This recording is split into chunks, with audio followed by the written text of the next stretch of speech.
It is a real lesson for the digital age. Online, people can be anyone they pretend to be. I want you to listen to this. American writer Tom MacMaster, here he is in this broadband interview. He made up a whole new identity. He purported to be a gay Syrian-American woman. And people, the world was enraptured by this blog. He called it a gay girl in Damascus. And his fake identity, called himself, or I should say herself, Amina, inspired readers who followed along as she joined these protests against Syria's leaders and took personal risks like having romances with women, and it all turned out to be a big lie. Or if you check the blog today, it's huge type, it says a big hoax. People are furious now, all kinds of fallout today. Some in the gay community say Tom MacMaster's risked their own safety and harmed their cause. And the journalist who really helped uncover this whole thing is this guy, Andy Carvin. He is a senior strategist over at NPR. And Andy, it is a pleasure to have you on. We've been following your Twitter. I know my EP followed you all weekend and said we've got to get this guy on. So many journalists chase this story down the rabbit hole. Not you, Andy. When did you start smelling something fishy? It was a crazy week. I was never really a full-time reader of the blog, though I certainly knew of it. There aren't many high-profile bloggers coming out of Syria, let alone doing it in English. But she drew a lot of attention. I mean, just the name alone, a gay girl in Damascus, is going to be a compelling read. And as it turns out, she was a good writer as well.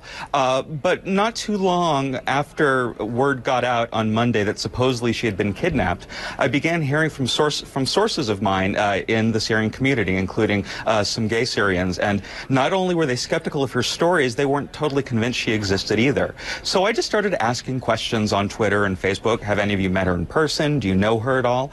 And the more I asked, the less I learned, because no one had met her. Not even the reporters who had supposedly interviewed her in person. They hadn't done that either. It was all done through text relationships only. Alas, she is a he. Tom MacMaster, 40-year-old American, been posting under this I called him Amina since 2006. Seems to me, reading his apology today, you know, he's this fiction writer, or wannabe fiction writer, perhaps with a penchant for Middle Eastern issues.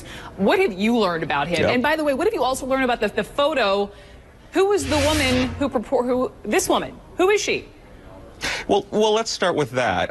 As the story began to unravel early last week, the Wall Street Journal and other news organizations started reporting that there was this woman in London, a Croatian woman named Jelena Lecic, whose ex-husband, I believe, saw the photo on a website after Amina had been, quote-unquote, kidnapped. And he alerted Amina, and she started contacting news organizations saying, take my face off your websites. That's me. Zero and the connection. BBC finally interviewed her.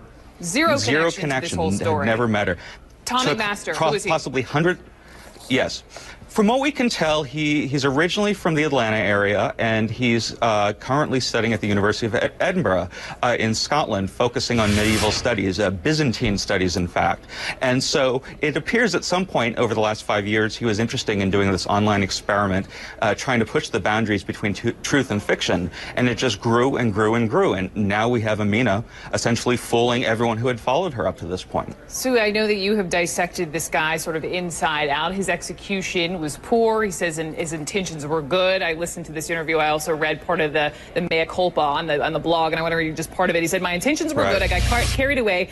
I owe apologies to those I hurt and will do all in my power to make things right. I only wanted to set forth real information through the use of artfully crafted fiction. I was too successful and I was too caught up in what I was doing. I ignored the consequences of my actions. So, Andy, here's my question to you. His intentions really were to illuminate this story of the Syrians for a Western audience. Do you think at all, though, he makes a point, given the fact that Syria, let's be honest, not always above the fold?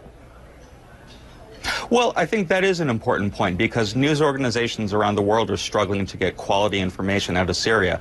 And this seemed to have started as an experiment. And in some ways, he just ended up in a very lucky situation, from his point of view, at least, that Syria suddenly found itself in the middle of a rebellion. So he upped the ante and created the blog around this character. And so it certainly brought attention to Syria, but it also brought a lot of people at risk, because there are protesters all over the country, especially members of the local gay community, who spent the last week very, very scared that this was some form of intelligence op or something else that could have gotten them killed. Andy Carvin, a fascinating article on your website, NPR. You can follow Andy at A Carvin just to sort of read through the deconstruction of this blog today. Andy, thanks so much.